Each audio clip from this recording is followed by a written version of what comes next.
व्यास पौर्णिमा का सेलिब्रेट करायची? व्यास पौर्णिमेला व्यासदेवांचा जन्म आहे। व्यास म्हणजे ज्यांनी आपल्याला वैदिक शास्त्र दिले। जो वैदिक शास्त्र लिहितो त्याचं नाव व्यास आहे।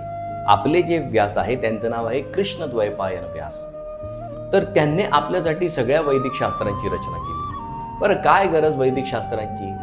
जसं एखादा व्यक्ती जंगलात हरवला पण त्याच्याकडे जर मॅप असेल तर तो त्या मॅपचा आश्रय घेऊन बाहेर पडू शकतो। त्याचप्रमाणे ह्या भौतिक जगात आपण राहतो, पण इथून बाहेर कसं पडायचं हे कोण सांगणार? तर आपल्यासाठी वैदिक ग्रंथ त्या मॅप प्रमाणे आहे, ज्यांना वाचून ज्यांना समजून आपण इथून बाहेर जाऊ शकतो।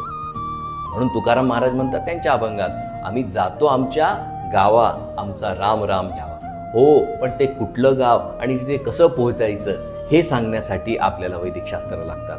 तर आजच्या दिवशी व्यासांचा जन्म आहे, ज्यांनी आपल्यासाठी 18 पुराण, 18 उपपुराण, महाभारत सारख्या सुंदर सुंदर ग्रंथांची निर्मिती केली।